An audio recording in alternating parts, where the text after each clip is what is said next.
From the Denver Broncos Media Center, welcome to Broncos Country Tonight with Ryan Edwards and Benjamin Allbright. Welcome to Broncos Country Tonight. Is our final week of OTAs. Next week we have mandatory minicamp.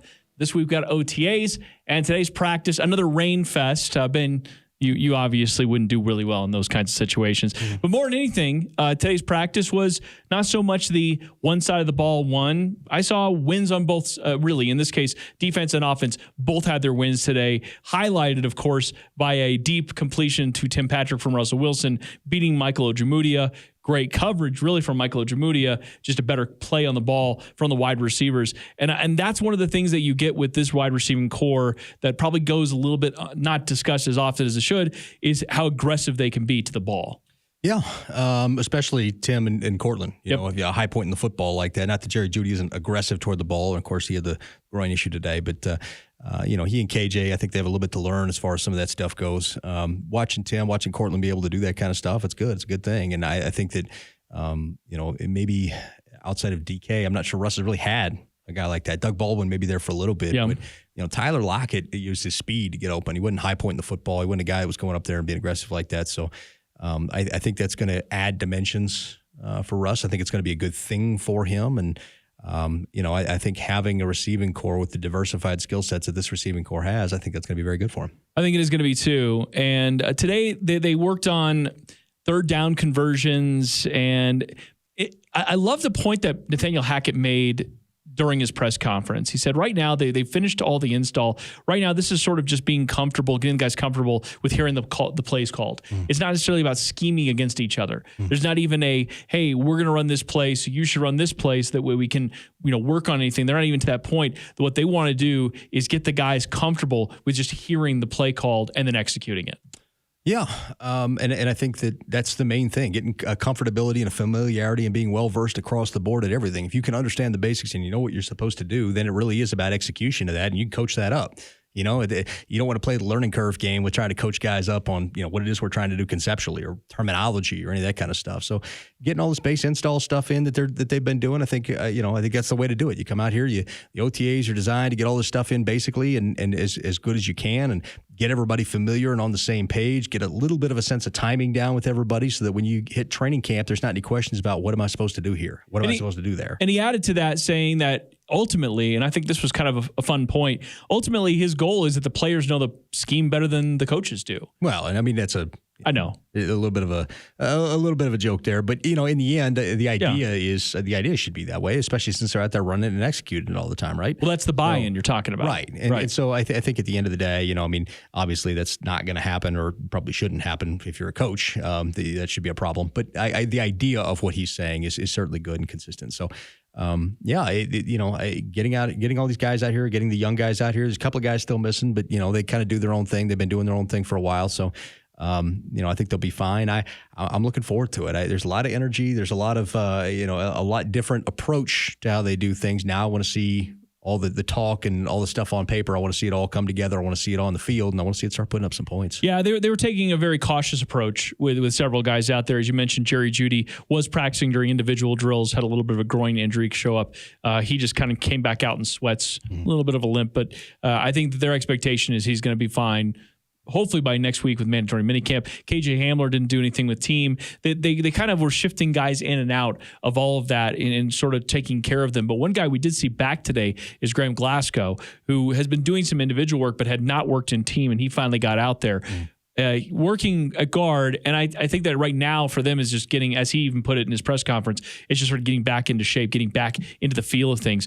But then on top of that, you saw, again, Netani Moody, man. I'm telling you, we were way too low, in my opinion, way too low on the prospects of Netani Moody. I saw him playing both guard positions today, and I honestly, at this point, I'm feeling pretty good about him on this roster, especially if he continues to grow into the role they think he should be in. Well, and he is a guy whose mentality meshes well with Nathaniel Hackett. The problem is if he makes this roster, who isn't? And that becomes the question. If you start looking around at the numbers, that means that somebody that people like is not making this roster one way or the other. Or he's not making it, getting shipped out somewhere, as they hype him up for a trade. Honestly, a lot of guys that get hyped up towards the end of OTAs and hyped up at the end of OTAs, the beginning of training camp, A lot of guys that get a little hype on them because of that, or guys are trying to create buzz around to try to get a little trade going, a little trade action going. And I can see that. Ben Braden's getting a lot of run. Tom Compton, those are two new additions. Those guys are getting a lot of run on the offensive line. So it's a good point. When you get to a numbers game here, there really is only so many positions out there, and we still haven't seen the full complement of offense. I mean, again, Garrett Bowles wasn't practicing out there with the guys there during team portion, and we still haven't seen the guys that they brought in from Green Bay. Billy Turner, right. So there's certainly more guys that are going to be added to the mix, and so might slot some guys back. As far as other things that sort of popped up today, I think Michael Ojimudi looks really good out there. He's getting a lot of opportunity. Bradley Chubb looks phenomenal. And I can't wait till we get into training camp with the pads on and all that. But he's got a lot of burst out there. He looks rejuvenated. And he talked today about it, what a unique opportunity this is for him this offseason because he's not rehabbing anything. He had a little thing, I think, at a scope or something like that. But he's not full on coming off of a season where he's hurt again coming into the offseason. He feels good. He's out there participating in everything, and he looks like he's really primed for a big year, and I certainly hope he can. Yeah, me too. And he needs it. His career needs it at this point. I think the problem is that if he doesn't hit that, people are going to view him as a bust, and if he does as well as he's looking out there being that explosive, he might price himself out of being a Bronco. So we might be seeing last year from Bradley Chubb. So we want him to play well if that is the case, compensatory picks, all that kind of stuff if he signs somewhere else. So.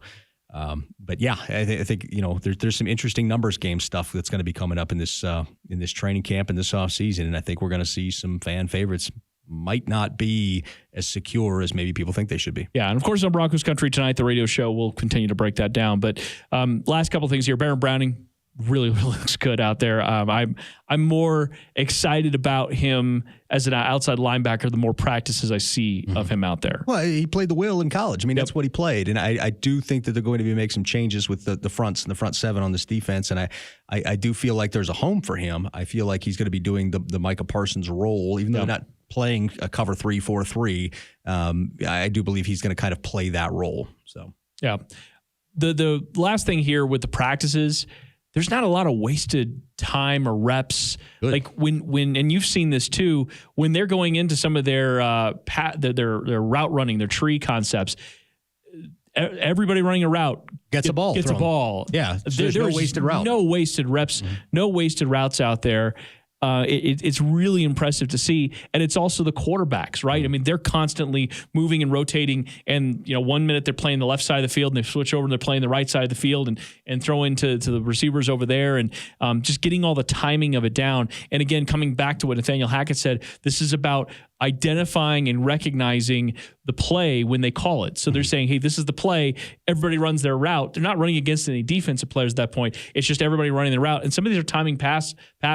They're running a lot of timing stuff to the sideline today. And for all the concerns we had over the first couple practices we saw, I didn't see a lot of passes behind receivers today. And we figured that would catch up eventually. Russ was throwing behind a little bit early on. A lot of that's just, knowing what his guys can do and getting there. So, we figured it'd get corrected, and there you go. I do think that that's valuable, throwing everybody a ball on every play. Teaches hustle, teaches, keeping your head in the play, even if you're the clear out guy or whatever. So I do think that's inherently valuable, and I do think that's one thing that this staff is doing that's a good thing. They're certainly not practicing interceptions or throwing the ball out of bounds. No, they certainly are not. I'll just let that one go. For Benjamin Allbright, I'm Ryan Edwards. Thanks for watching Broncos Country Tonight.